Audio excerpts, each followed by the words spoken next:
c'est bon mu ngi wax c'est bon. merci maa ngi remercier ñi ma fi fekk ñëpp di leen nuyu di leen jox seen wàccuwaay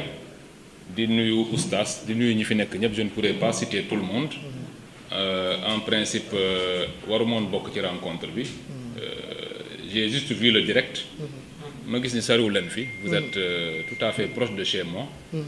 ma ni donc dinaa def un geste daal di ñëw bokk ko ak yéen parce que li ngeen di def nii une offensive pour le triomphe du projet man je vis pour le projet donc mënu leen nekk à 1 kilomètre de chez moi di wax lii te ñëw ma teewee ko j'aurais pu ne pas prendre la parole mais dama ni ñii li ñuy def nii lu ama am solo la luñ ci mën nañ ko def ñëw teewee ko parce que moi je me définis comme étant un combattant du projet bi kese moo ma ñor moo leen ñor yéen it aussi donc mënumaa seetaan lii ngeen di def te du ma ñëw teewee ko lii ngeen di def nag li tax ma gën ci bëgg mooy ça participe de ce que j'appelle l'accompagnement nécessaire du projet ñu bëri ci Pastef dañu réere mbir ni projet bi bañ ko démarré bi ñu jëlee réew mi loolu rek doyul pour que projet bi àgg projet bi loo xam ne la dañ ko war a ñag gunge ko et aujourd'hui ce que vous êtes en train de faire li ngeen di def nii ci la bokk gunge projet bi mooy fexe ba nga xam ni parce que jël pouvoir bi rek benn moyen la li ñu digoon sénégalais yi mooy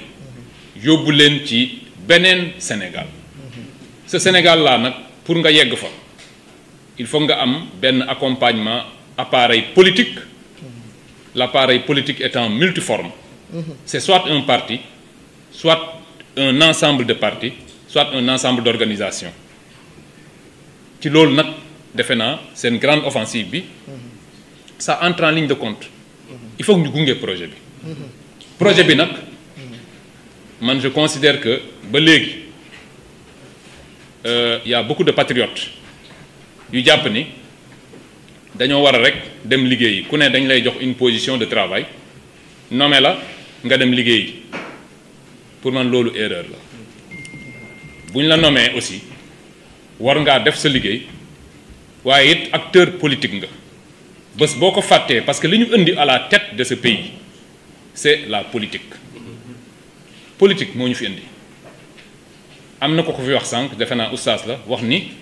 c'est un combat de l'opinion en politique tout est question de perception mën nga di liggéey kële toog na le loo wax wala loo def mu xëpp ci mu présenter ko d'une certaine manière ba nit ñi jàppee ko neneen or kii dem di voter ji wala ki lay wekk wala ki lay respecter wala ki lay bëgg moom ci perception bi rek la lay bëggee aujourd'hui il faut que ñun ñu liggéey ci li nga xam ne mooy perception bi nit ñi di am ci ñun loolu moo tax nag li ngeen di def nii bu ko kenn xeeb ça participe d'un accompagnement comme je le disais je vais me répéter accompagnement nécessaire du projet bi nag mu ngi dem dans deux sens globalement bu ñu doon wax comme les juristes le premier sens mooy war nañu redresser le pays le redressement nag c'est toutes ces questions là li ñuy wax ni nous avons trouvé un pays en ruine nous avons trouvé un pays dans lequel l'endettement est extraordinaire nous avons trouvé un pays qui a un certain nombre de difficultés ñu ngi koy redresser ci biir redressement boobu nag dañoo warta la plupart des patriotes ci lañ nekk ñi ñu nommé ci lañ nekk on te nomme ministre on te nomme directeur général on te nomme loolu yëpp ci ngay nekk dans cet effort de redressement du pays ñëpp a ci nekk maintenant beneen fànn bi mooy non seulement il faut redresser le pays mais il faut aussi apporter de la justice sénégalais yi teguñu fi rek pour que ñu ni taux de chômage bi fii la tolloon nañ ko wàññi denrée de première nécessité wàññi leen ko il y a une soif de justice qui est là te man loolu chaque fois fuj ma woo dama ciy insister il faut que ñu xam ni aussi sénégalais yi dañoo bëgg li nga xam ne moo leen dal entre 2021 et 2024 dañoo bëgg ñu faj ko faj bi mooy il faut apporter de la justice nit ki ni muy soxlaa di lekk noonu lay soxlaa de la justice ñun ñii ñëpp ci lañ bokk muy man di oustaz di keneen ak keneen man maa ngi jóge sama kër léegi nii j'étais en train de refaire une caméra de surveillance boo xam ne fa laa gisee woon ni ñëwoon sama kër pour mettre des cocktails molotov dans ma maison à 1h du matin c'est pour vous dire que foofu la affaire yi àggoon te bañ may sànni cocktail molotov sama kër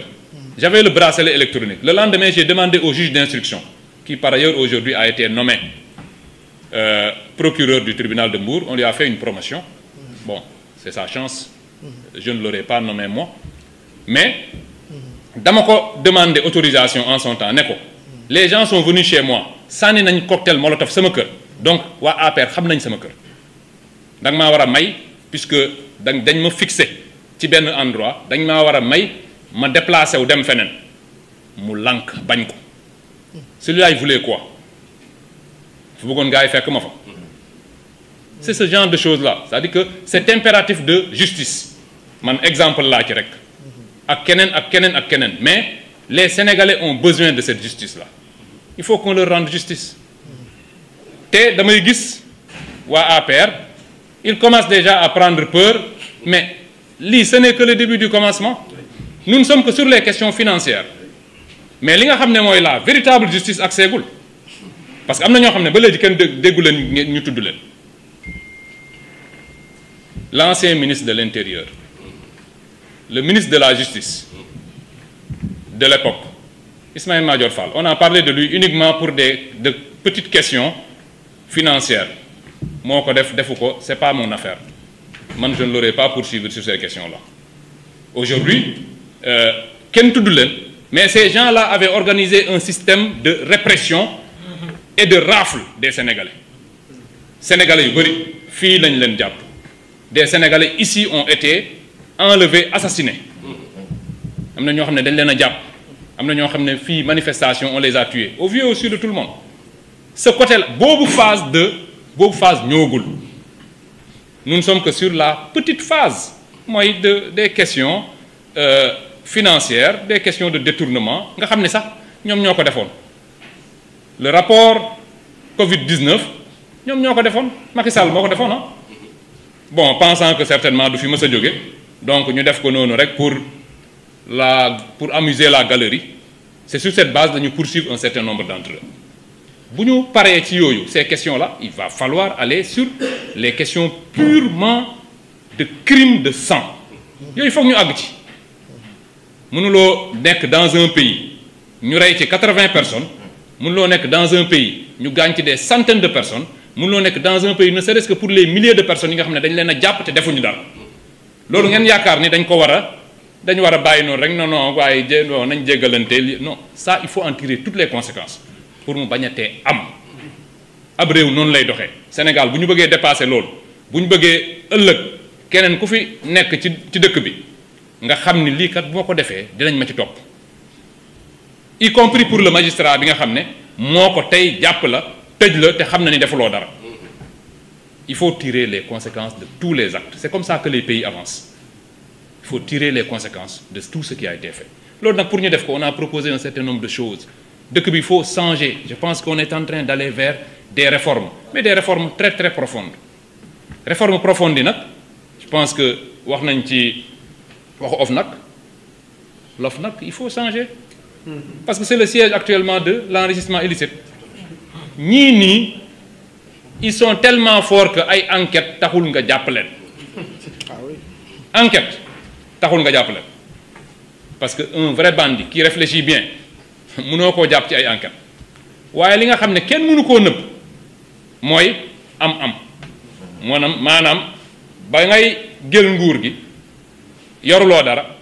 ñu jékki-jékki en 2 ans ñu gis ni yow kat jóge nga ci yoroo woon dara léegi tu es milliardaire ñu laaj la foo jëlee say milliardaire loolu yomb na ku ne te loolu mooy enrichissement illicite loolu kenn mënu ko fee def tant que ñu ngi ci système actuel bi OFNAC moo la ñu war a lancer li ñuy wax procédure d'enrichissement illicite bu ko keneen lancer OFNAC mën na ko arrêter te OFNAC comme ni ma ko yàgg a waxee sëñ Bassirou Gueye moo fa nekk te tant que ma nga mel ni OFNAC amul moom dañ ko jox OFNAC pour mu geler ko teg ko lem ko dugal ko ci poosam toog di xaar puisque day xaar nag nous avons la majorité à l'Assemblée dañ ko fa jëlee en dehors de l'OFNAC mais le conseil constitutionnel bu leen fàtte ni ñi fa nekk ñëpp Macky Sall moo leen fa teg man na gëwma ni nit dina xëy rek soppeeku bu ñu fàtte ni lu ne dund nañ ko avec ce conseil constitutionnel là lu ne dund nañ ko, ne soyons pas naïfs. Le conseil constitutionnel dans sa constitution actuelle dañu ko war a dissoudre aussi dindi ko daal di teg beneen structure, une cour ou tout ce que vous voulez. Moi, je n'ai pas la naïveté de penser que les gens ont changé, maintenant les gens vont respecter la loi. Non, il ne faut pas se limiter à des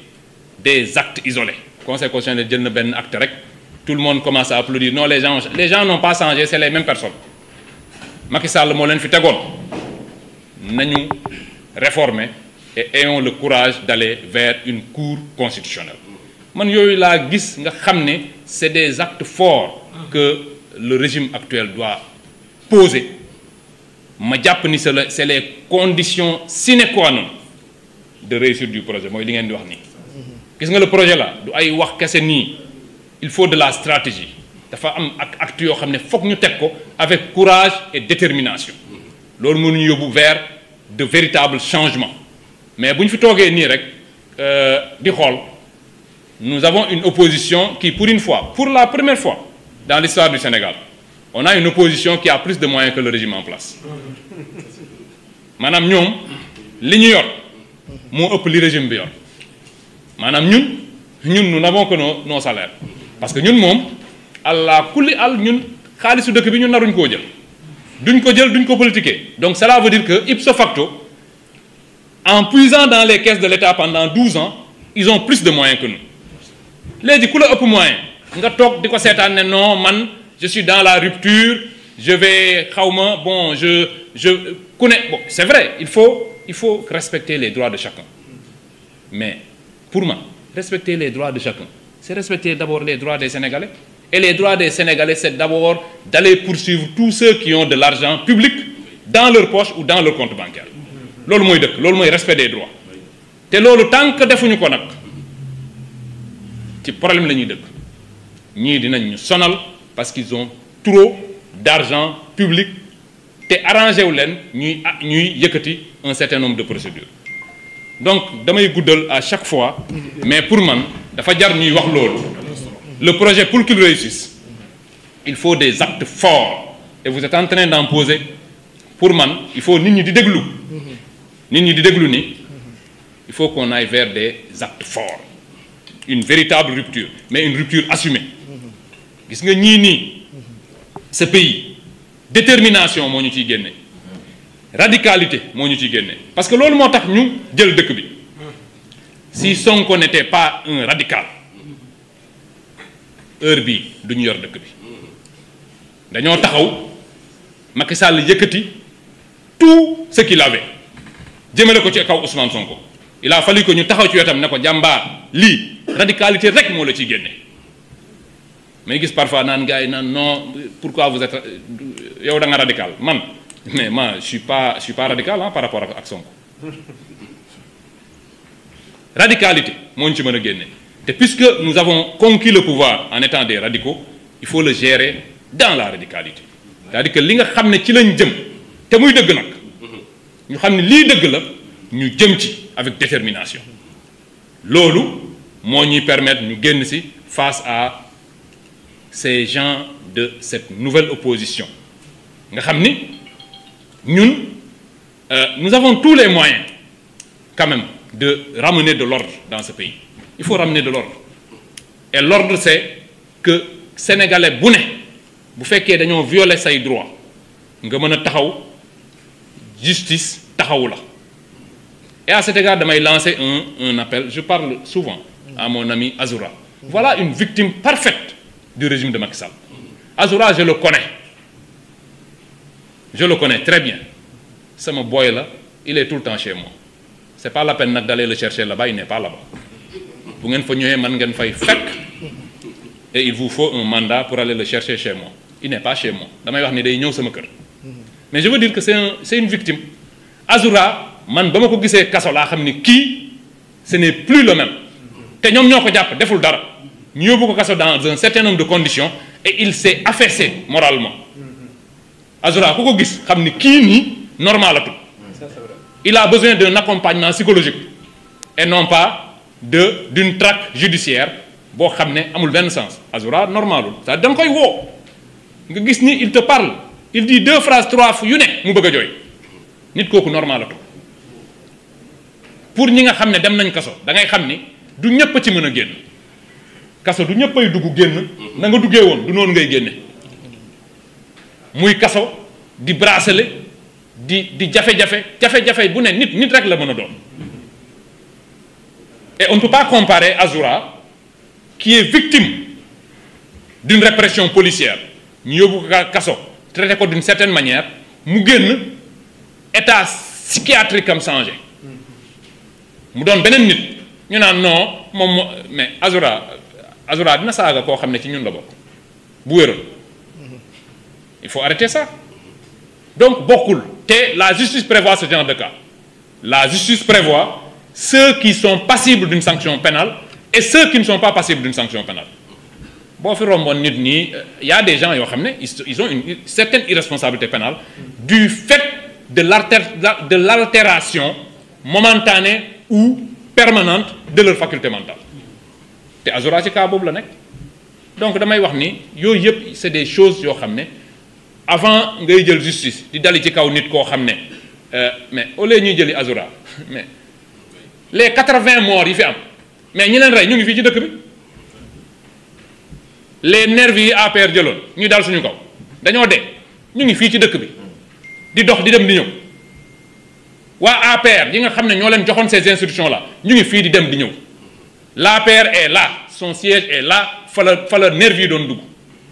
ñu doon leen gis ñun ñii man je gérais la sécurité d'Ousmane Sonko nervi yi dañuy romb ñu topp leen ba ñu dugg biir APR loolu yëpp mu ngi fii ci dëkk bi ñu naan non dem leen topp kii parce que dafa saaga nit ñi rey nit ñi ñu ngi fii di dox ci nit ñi ci biir nit ñi le Sénégal vous yéen ñii di dox da ngeen di croiser les assassins ñu ngi nii ci suñu biir kenn jàpp leen xanaa rey nit moo gën a garaaw saaga nit nañ jàppi ñi nga xam ne ñoo rey nit ñi gis naa waa APR ñuy publier d'ailleurs loolu sax c'est pour dire que je suis proche de Azoura mais man ak moom dañuy voilà on est très proche le geste que j'ai fait c'est juste un geste de nu mu tëddi un geste de tir mais loolu je le fais avec lui parce que daf ma doon tooñ di ma mbalak am lu mu may wax noonu je fais ce geste là à son égard je savais même pas qu'il filmait et il a filmé ça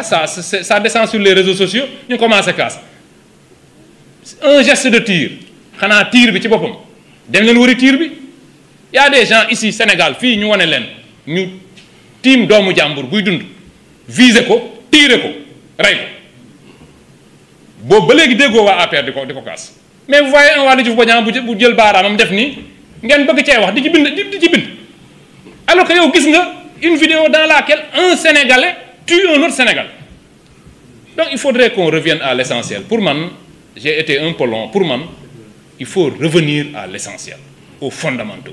un État il fonctionne à partir de règles juste tant qu'on a peur d'appliquer la justice dans sa plus grande rigueur on ne changera pas ce pays te man loolu laa gëm man li ma gëm mooy ku fi def loo warta def nañ la teg ci yoon ak koo mënti doon or aujourd'hui malheureusement mais il y a au minimum 80 assassins qui sont dans la rue et qu'il faut prendre donc yooyu laa gëm je vous remercie encore une fois de m'avoir donné la parole merci beaucoup Oustaz je suis content de vous rencontrer merci ngeen baal ma dafa am ngeen baal ma rek man du ma jël parole pare di jëraat lii Waly wax nii